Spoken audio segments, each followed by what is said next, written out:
I think, again, it's acknowledging that it's never going to be perfect either. Some people have bad days. Sometimes you just miss the mark.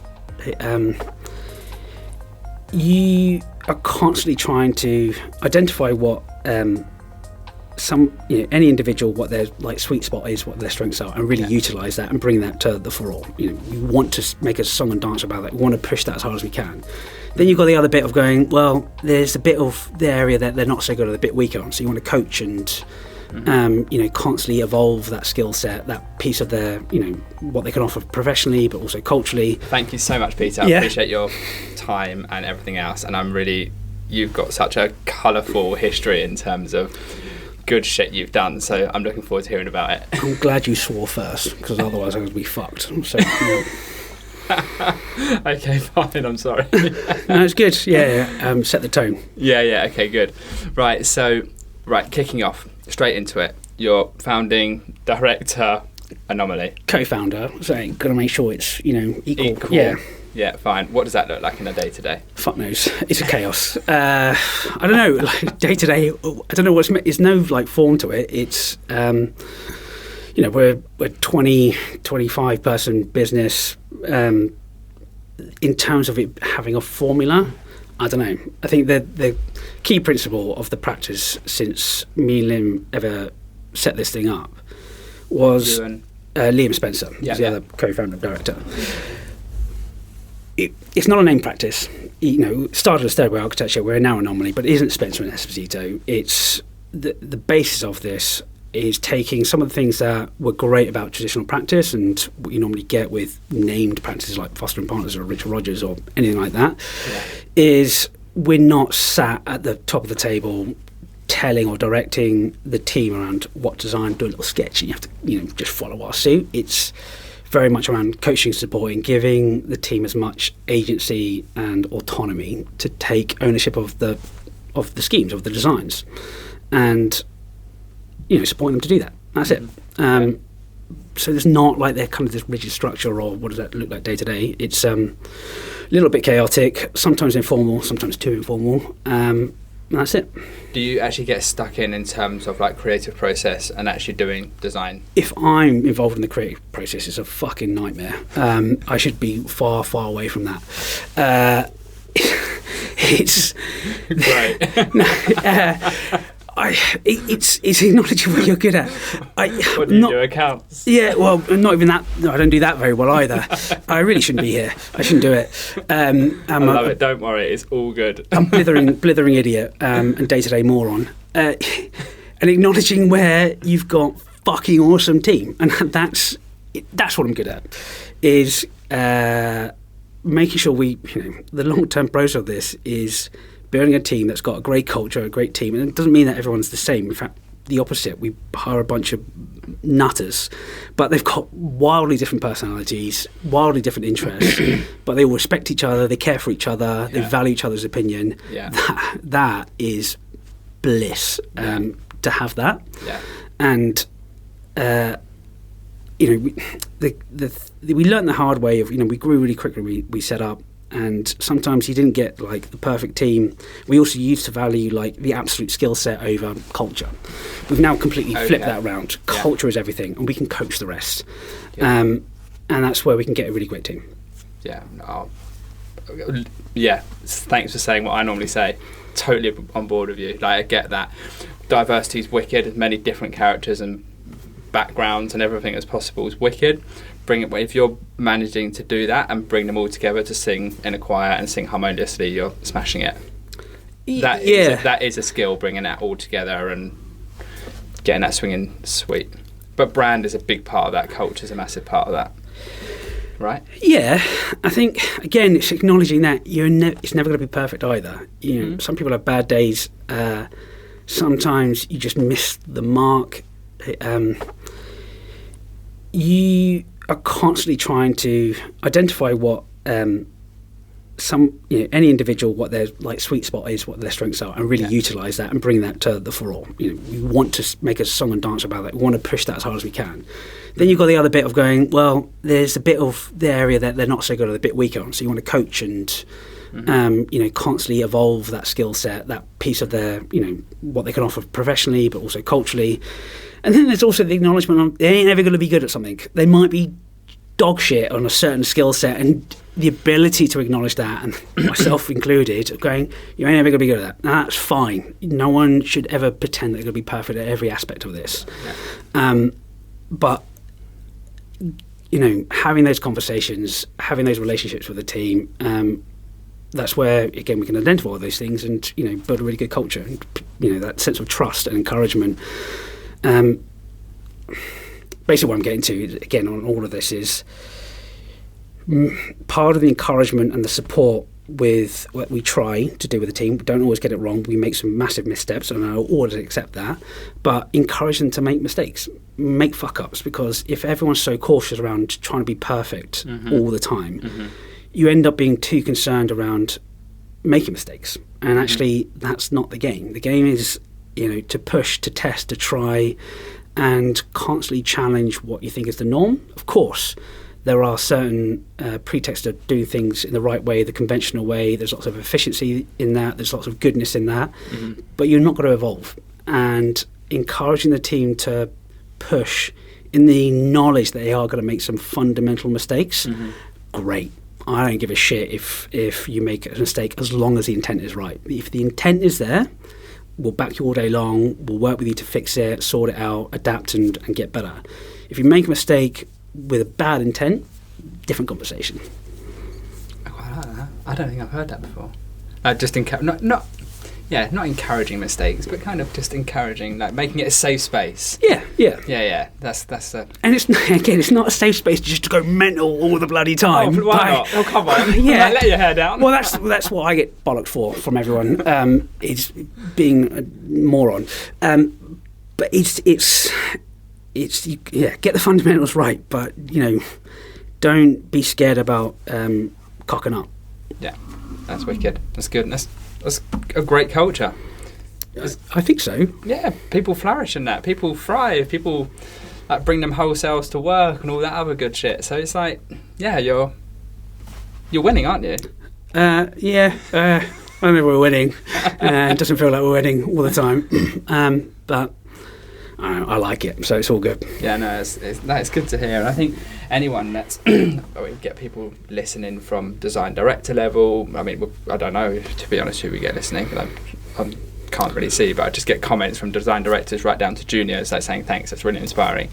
So if people are looking to lead a team, it's just nice for them to hear from someone like yourself that's actually doing that and can take it away, learn from it. Maybe. I'm not sure people should take my advice, but okay, cool. I'll take that. Yeah. Why not? Yeah, it says travesty. That's why not. But yeah, I don't know. It's good. Right, so let's talk to me about an early project that you did. An early project that you were working on that was cool. Professionally? Yeah, if you want. Up to you. I mean, the one unprofessionally, the one I like is in the history of the Bartlett. So I did my MA at the Bartlett, and I think in the history of that school, I'm the only person to have ever had anyone do a human shit on their work. Now, I think that's a privilege.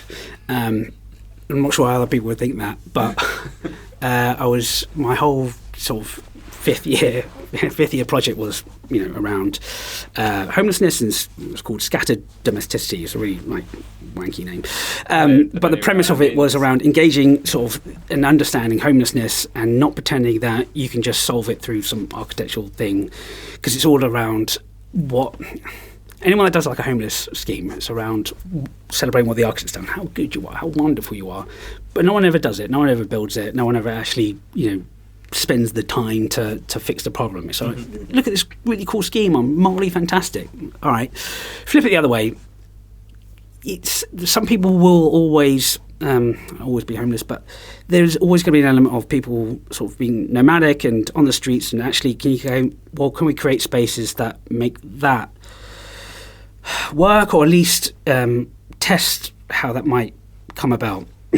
And therefore, if I'm going to do that, I will have to build it, because if I'm just doing another drawing and I put it up on a sort of a show and say, look at this cool thing I've done, and then not actually put my money where my mouth is, I'm as bad as everyone else. So the principle of the design was something that was really cheap and really simple, so I could actually use my couple of quid to build it. And one of them was a pop-up kitchen, and because it was a full-size pop-up kitchen, had a little terrace, all folded out. It was too big to go into the university workshop, so it actually was technically outside of the security fence, and it was under a big tarpaulin because it kept raining. And it was a really wet summer, and I think I had a week or 2 weeks before deadline. I was like, right, today I've got to paint this. So I got on early. It was like a Saturday, and I took the tarpaulin down. I was like, really? I've got to sort all this stuff out. And then I went inside my, almost finished sort of structure, and this guy was standing right in front of me. I was like, fucking hell. And it was a homeless guy who'd spent the night in my little structure. It was meant to be a kitchen, but he slept in there. I was like, well, I can't get out of here. And the whole bloody point of this thing is to work with homelessness. So I took him out for breakfast. We had a nice, sort of long chat. He actually was a joiner from Liverpool that came down to get work and never got work. But fine, he went on his way. So I went back to my little hut and started cleaning up. I was like, it really stinks of shit. It really fucking smells. And I was thinking around, and then there was a couple of tinnies on the floor, and there was when you buy a hot panini, a little sandwich bag on the floor, picked up as weighty. I was like, oh, okay, that's got to be filled with excrement. So get rid of that, and I start painting. I was like, it still stinks of shit. And I was started cleaning up a bit of a mess, and I was looking down at where I picked it up. My foot just slipped away from side of me, and actually what happened is poor bloke had put, done his thing, put wood, and it had smushed into my project, and I just slipped on it. So I don't know why I told you that story. That's weird. It's the coolest story. No, it's not. I mean, this poor guy, doesn't know anywhere to live. He ended up staying for a night in my thing, and it was just sort of the chaos of, and the disorder of that whole thing. So that's the one that came to my mind. But professionally, I don't know. I should probably say something more conventional, more sort of upstanding. No, it's cool. You learn a lot. Your project was, before it was even launched, it was used. Yeah. There you go. Yeah, it hit a demand. I don't know. It's stupid. So I didn't do very well at uni, but I passed. So well. There we go. Yeah, I was going to say, what grades did you get? I got the third lowest grade of the year, which I'm also really proud of. School filled of really talented, very educated, smart people, and got this dickhead trying to figure. I don't know. I wasn't that good, but all you got to do is pass. And you did. And it's creative, and no one did anything like it. The two, I guess, slight truisms. It wasn't that great. I liked it. I guess it comes back to you want to do things that are meaningful, that do actually have some conviction behind it. Without being too overly sentimental. I think the backdrop of that is my parents. They've always worked for the state. They've always worked with social care. My dad was a family therapist for 20, 30 years, working with kids. In Croydon, and then my mum was occupational therapist, a magistrate, so getting that sense of engaging, doing something worthwhile and meaningful, I think that's sort of the backdrop. So I guess on that side, feel good. It gave you the meaning. Yeah, it's you have a duty of care, you have a responsibility. There's at every stage, it's not just around self-interest or what's in it for you, how do I make the next step in my career. It's people have to take responsibility of a social responsibility, a communal engagement. And it doesn't have to be that you're the next, local MP or councillor or whatever, but, taking on privilege and not just accepting that as a given. And do Anomaly do anything like that now? Yeah, I think, for a small practice, I think we try our best to do elements within that. We've worked with mental health charity doing James's Place. We designed designs a space on Bun Hill Road. It's actually opened by Prince William. Oh, cool. So it's a nice little fit out we did for men's mental health. So we did that pro bono. We did the same for them in Newcastle, which was really cool. We sponsored, I think it was the first LGBTQ plus book on architecture. So again, we just put some cash into that. Didn't do anything, but the only other two sponsors were like BDP and H&M. So you've got these two powerhouse firms and us little dickheads, putting cash into this because it's important. It's the social value. It's about, furthering those conversations, which I think is really important. And then the one that was being probably most kind of interesting and meaningful, we spent the best part of a year to 2 years working with AIDS Memorial UK, identifying a site for a national memorial for AIDS, and working with the chairman and other stakeholders, and actually, other like AKT got involved, Bureau 4 got involved, and everyone doing a spec to kind of put this thing together. And we actually ended up developing a brief to go to the likes of Keir Starmer and Sadiq Khan to get their buy-in to the site, and that was a real privilege to kind of be a part of, and that set the tone for what would become a public design tender, which has now become, it's going to be built. I was going to say, is it happening? Not us, as in I would love to have ended up designing it. It was a really important thing to be a part of, but what we ended up engaging was understanding the site, looking at the site constraints and conditions. How far could you push this scheme? How far could you work with the site? It's on the South Crescent just off Tottenham Court Road, but that enabled AIDS Memorial UK to create a brief to then send out to a public tender. And so we did that again, pro bono, worked really closely to do all that. So yeah, we try and do our thing. Yeah, you do your thing. Sometimes, yeah. Wicked. And talk to me about a project that's happening now, or like recently happened, not necessarily happening right now, but in the last year, say. That was really cool. I think when we chatted before, you were speaking about some project which quite had me laughing a lot with. Yeah. Can you talk about that one? Yeah, talking about Deloitte. Yeah. Yeah. Fuck it, I'm going to be in trouble at some point. So this was a while ago. It's actually pre-COVID. Okay. Sorry, I thought it was more recent, but it was a wicked story anyway. So there's a lot of toilet stuff in this.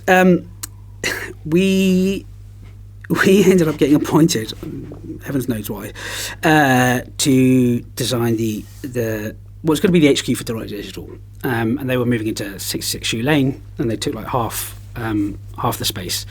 They ended up taking the whole thing, and it took us like a year to write the brief. It was it was a real seminal thing. We were deeply involved. It was a huge amount of engagement, and with Deloitte and Deloitte Digital to write this thing, and it was hyper ambitious, really cool.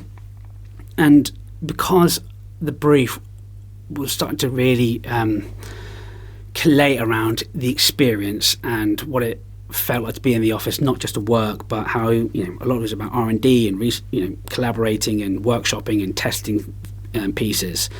That after all this time of writing this brief, it would be really tragic just to send them a PDF and go, here you go, read that and see you later, and we'll go on to the next stage. So within our office on Old Street in Moorlands, we're like, all right, well let's enable our client to experience the brief. So we took over a empty unit, and we broke up the brief into different segments. So we did a bit where I stupidly recorded a chapter with a brief in different accents. I don't know why. I hope that never goes. But I did like a Scottish one and a South African accent because my dad's from there. It was a really bad accent. But the whole point of how you listen to something, it gives inference to how you might take it on board. Then Rob Venice, who you had on this before, he did all these really cool graphics and sort of like a graffiti wall which has sort of key elements around the brief. We then had a 3D printer that would constantly print little keychains with a QR code on it, which we could get in the next part of the brief on it. And then I always it's stupid. So part of it is you spend all this time designing all these office spaces and the touchdown and the breakout and all that sort of stuff. How much time do you spend on the toilet on work hours. It's a nice moment. It's your private space. It's the only time you're on your own. Yeah, it's important. It seems to be like a massive toilet theme, by the way. I know. That's why it's really tragic. But if you could do the maths around if a company like Deloitte Digital that had 75,000 square feet, how much money was spent with people in the loop. I just found it quite funny that my. Part of our pitch was everything was up for discussion. Everything could be talked about because this was meant to be a holistic experience. So the toilet ain't off bounds. So anyway, part of this is we thought we'd have a boardroom in there. So it was just a makeshift table, but all the seats were toilets. And we took the back out and we put little plant pots in it. I think it was one of the CEO, one of the the head directors of Deloitte was just sat on the toilet reading our brief. I just found that really funny. Just because again, it just takes people out their comfortable or more sort of serene moments. And then the creative director for Deloitte Digital, the last bit was, enjoying reading at nighttime, which is often you do that in bed. So we made a king size bed, fully there, and he was just tucked up in bed. And we'd bound a book, and he was reading our brief in bed, next to the other guy sat on the toilet, which it just makes me chuckle. Yeah. No, it's such a great story. If anyone's stuck, but I was thinking actually for our company presentations, I need to level them up a bit because that ads are too boring. So yeah, it doesn't happen often. That was it was just. It was one of those things of taking a pun, enjoying it, and we had loads of people although it was like a little pop-up thing, it was just enjoying the process. Don't worry too much. Have a bit of a fun, have a bit of a giggle, and they loved it. They really engaged. I never actually asked you how did it go down. Brilliant, they loved it. They came around, and then they invited a whole load of other sort of stakeholders. To come and experience the space. It was good. And the project went on to... No, the project crashed and burned because of COVID, which was gutting. So it's one of those things. The whole thing got mothballed in the end, just because, COVID. So joy. C'est la vie. So hopefully it comes back to life again. Hey. COVID's over now. I can live in the past. I know it's done. That was a while ago. So, yes, I would love it to come back. As much as it would be important for the business to, showcase that we could do, deliver a scheme with such a notable brand at such a scale. Yeah, of course, I'd love it to come back, but it's a waste of time. Hoping. So, just if it comes back, cool. If it doesn't, fuck it. Move on. Yeah. Cool. Wicked. And what is something that's happened more recently?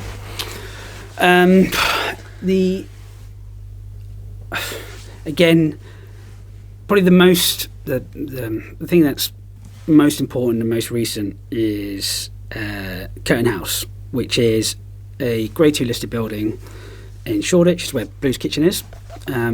Which kitchen? Blue's Kitchen. Oh, okay, yeah. On Curtain Road. And we helped Aviva buy that asset 2.5-3 years ago. We actually got introduced to it by Sean Symes from Compton, and worked with Aviva. He's actually just been on. Has he? Yeah. Handsome bastard. That guy can, when he pitched that building to Aviva, that guy's got chat on him. Me and Sean, I was working with Sean and Aviva to help buy the asset, and it was under the Climate Transition Real Assets Fund, which is a new fund for them, and this is the first building under that fund that they want to develop out. Mm-hmm.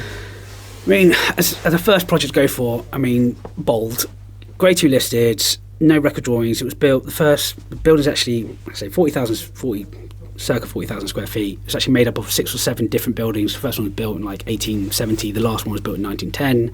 Each one's got a slightly different way of it being built and constructed. No record drawings, not a right angle for love nor fucking money. So it's really sort of detailed, complex, nuanced, beautiful, chaotic, nightmarish job. But the ambition from Aviva was incredible. The markers from an ESG point of view are what everyone, hopefully will want to do. It wants to be top of the game around the environmental elements of that, both environmental and social.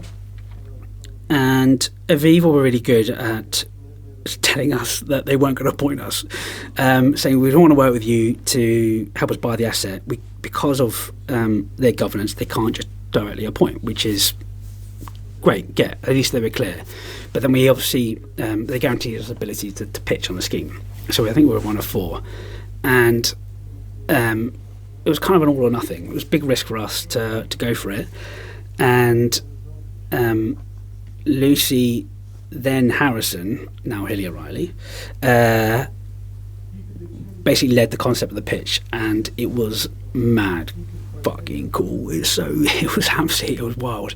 And it was just we gave everything for it. It was a real all or nothing. We loved the building. The client was really cool. The way that Sean was really wanted to pitch the building meant that Aviva were really up for not just doing a safe brief and really giving it everything. And we were up against really seminal architects, ones that we highly admire. They're incredibly talented, but we just gave it absolutely the nines. And balanced, again, the whole credence of the business, which is it's not just a cool scheme. We're not doing concept work for the sake of doing concept work. Everything that we put forward was meant to be punchy, exciting, engaging, mad, but it would always come back to it is buildable, is deliverable, it meets the commercial demands, it can get through sort of the listing elements and planning elements of it. It can ensure that it can meet and deliver on or above the rents that Sean from Content put on that. So, and it worked, and it was just really one mega to win that thing. It was a real sort of I didn't have to win anything else sort of, and I still kind of play by that. And then even now we're on site, and even the core things that we pitched at the beginning, like this pink staircase that goes all the way through the building, and it is the feature piece. The fact that Aviva have stood by that, had the conviction not to want to try and downplay it or change it. We're building it now. It's bonkers. It's mad, and I really like it. And I have had nothing to do with it. It's all I did was work with Aviva at the very outset to help them buy the asset. The design is not mine. That was, like I say, the concept was led, and the interiors was led by Lucy and Amy Martin. It's now the project lead is now Henry Dunford Baker, who's entrenched in the scheme, working on it every day into every little detail. With Uri Pollack, who I used to work with, and Matt. I ain't got nothing to do with that thing. I'm completely irrelevant to that, and it's the team that I've just gone fucking nuts and just indulged every bit of that, committed at every level to that project, and yeah, it's cool. Does that make you feel good that you haven't had anything to do with it? Your team have just done that? Yeah, I think yeah, absolutely. I don't need that's the best thing you can do. Wicked. Yeah, no. Well, some people don't think so. Maybe. Some people like to be involved in everything and have a finger in it and be able to say they had a part in it. I mean, I'm actually all for like seeing people flourish and do their own thing and do stuff that you would never have thought of, but not everyone thinks the same. Maybe true. I think it's being able to give anyone in the team space to take these things on and drive the concept or whatever you want to do is mega, to the point of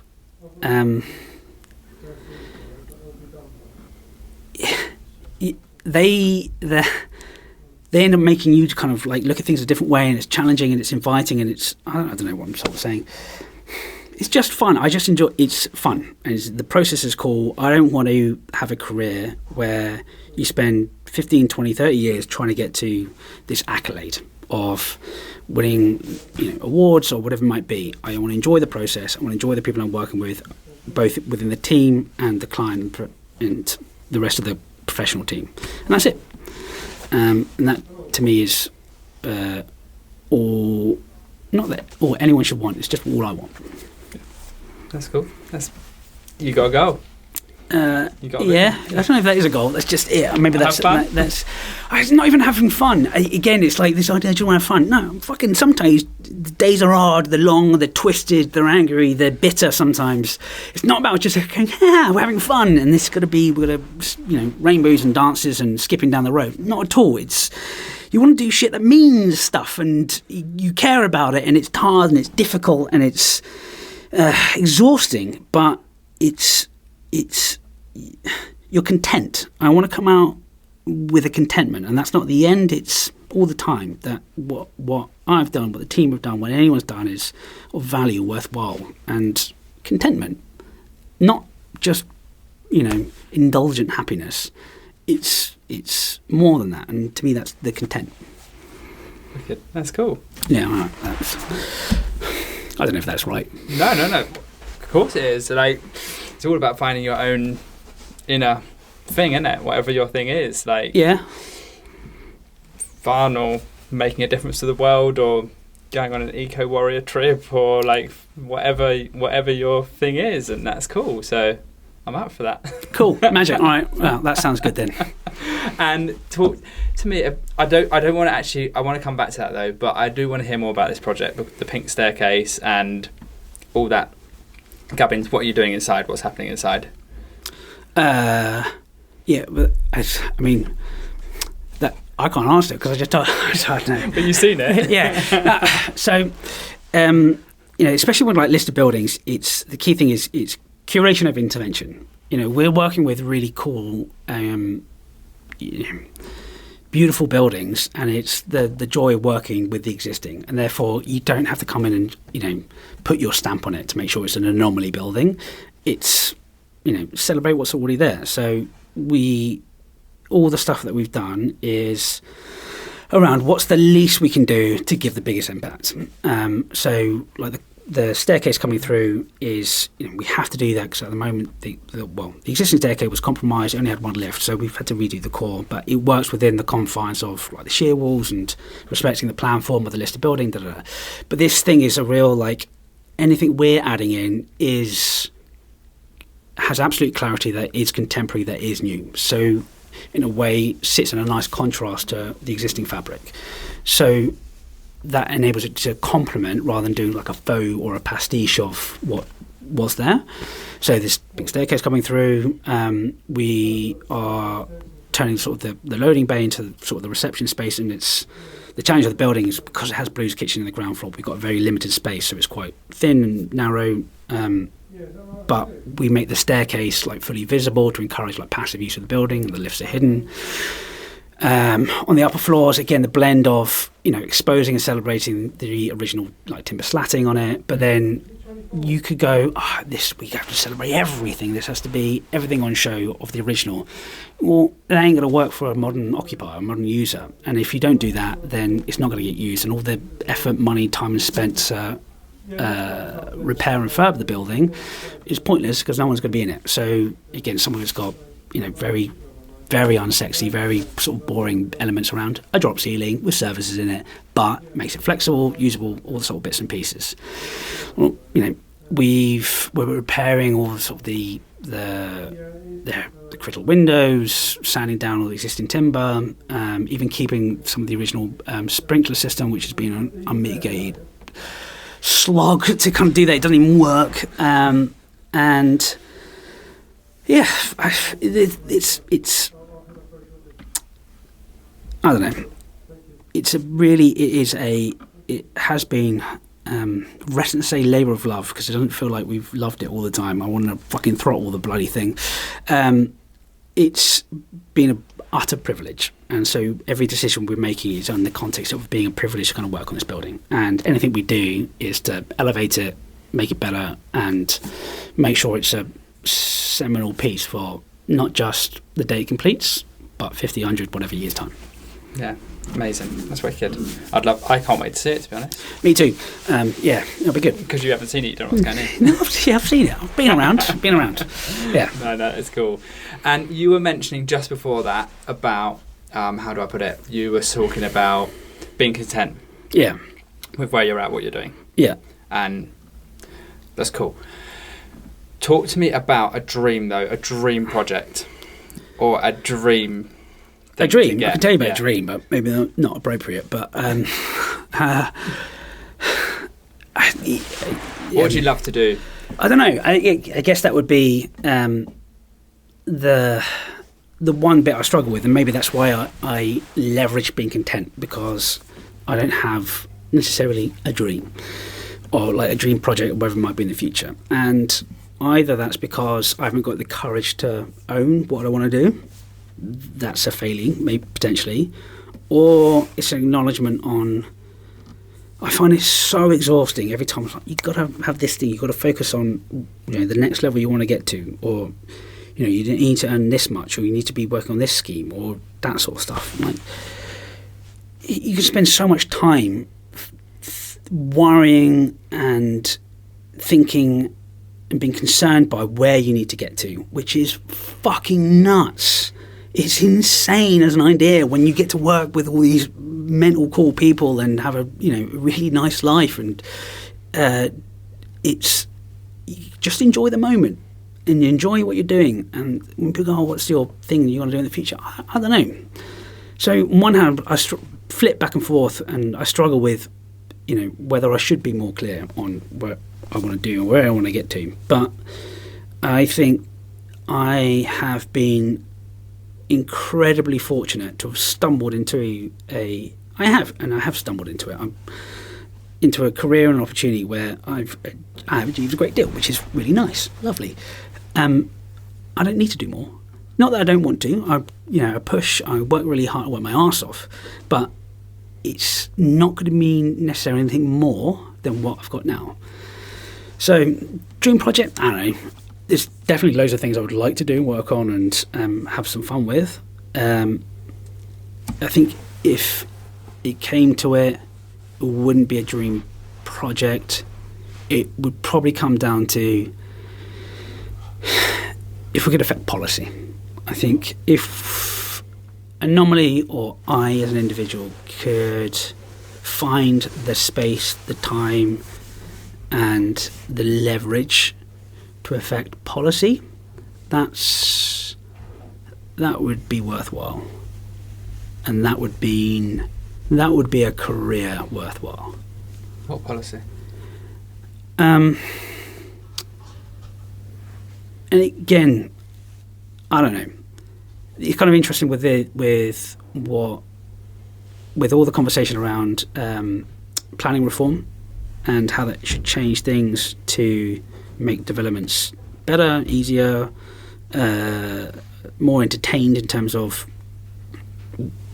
we know what to go and do, and encourages developers to actually deploy more cash to do nice things, or say nice things, more things. But actually, if policy said, look, we're really clear that you can do this level of massing or that level of what, but the design has to be exponentially better or whatever it might be. That's kind of what happening. It's not. I don't know what policy, but it comes back to the earlier point on acknowledging the privilege that you have, and this is not out of anything guilt. It's just we've got opportunity. Mm-hmm. We have a voice, and we get to talk to people and pitch things and do stuff. That comes with you inherit a degree of ability to change stuff, and I don't want to get to who knows when I die. It might be tomorrow. Might walk across the street now and get whacked by a car. But, you get to sort of 10, 15, 20 years worth of time and you haven't bothered to even try. I think I'd probably want to have tried to do something. And that's probably a hang-up from, again, my parents. So I don't know what it is. It might be something completely different to the built environment.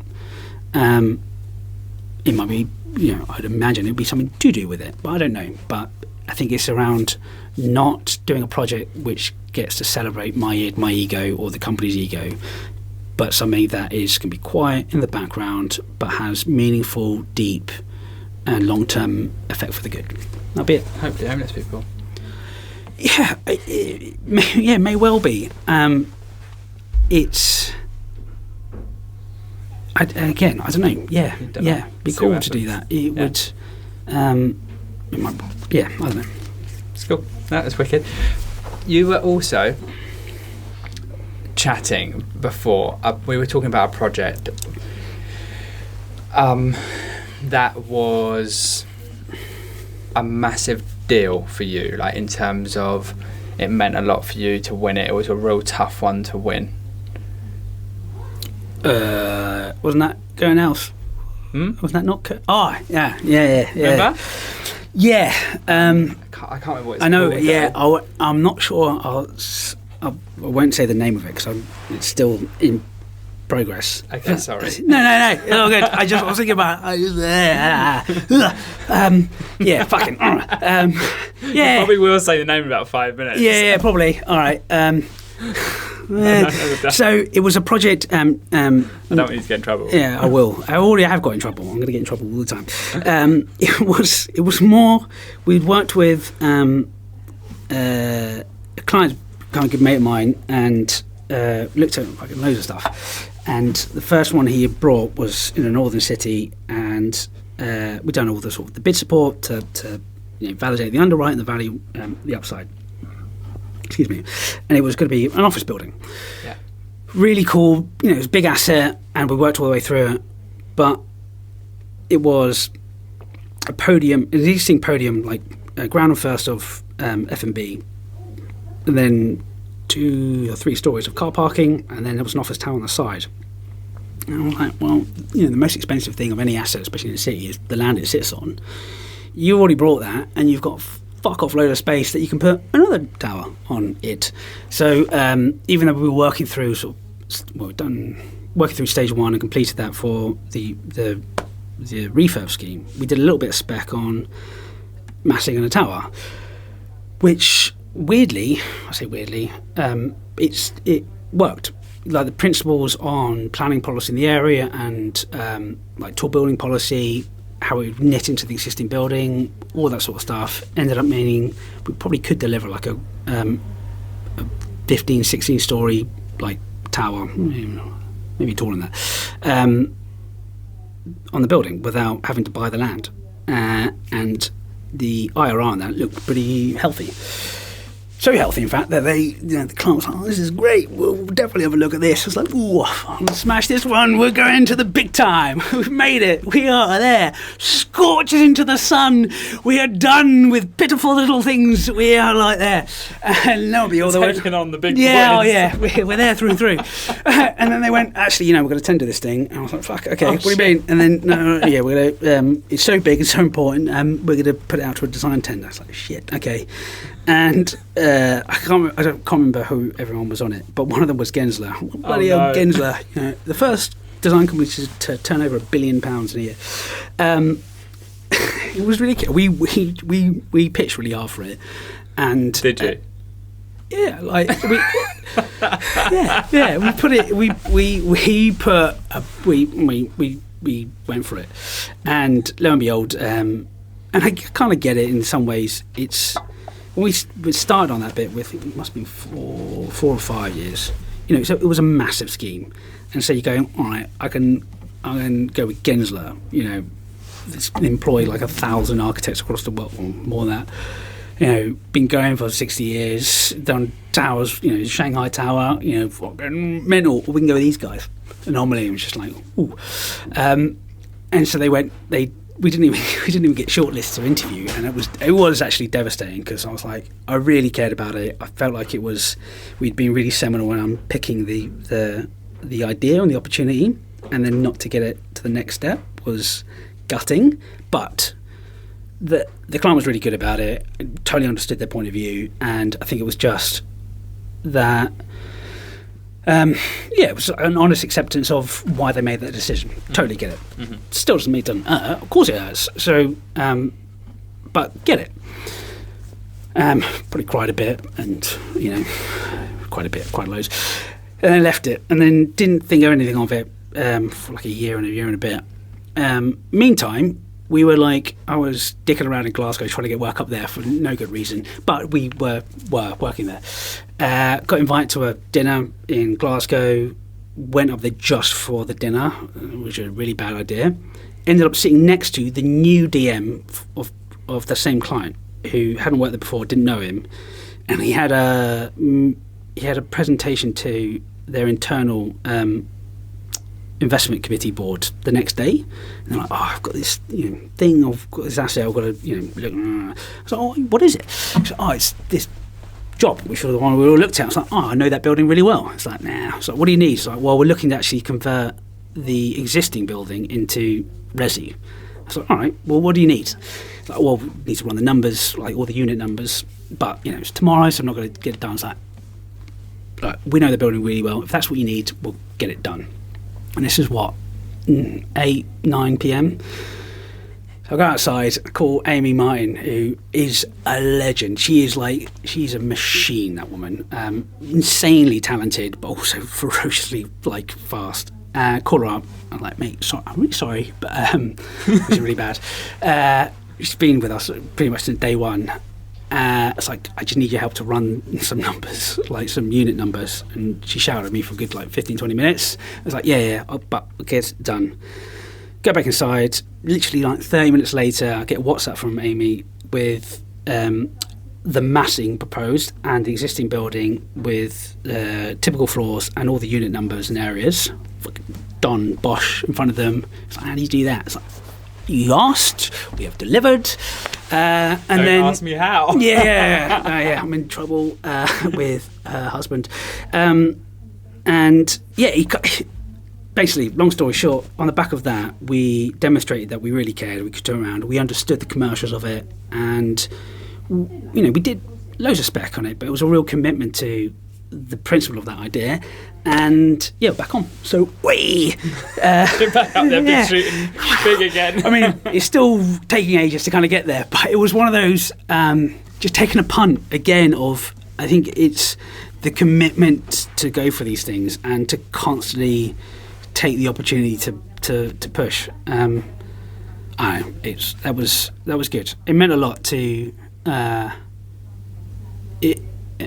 think it meant a lot because in the intervening time from when we didn't get taken to the next stage of the tender to a year and a half, whatever, we had grown up a lot as well as a practice. Mm-hmm. And we learned loads and understood things in a different way. And I think also that came through. And having met up with the owner of the developer only a few weeks ago, a reiteration from them that actually you've got nothing to worry, we fully appreciate everything done.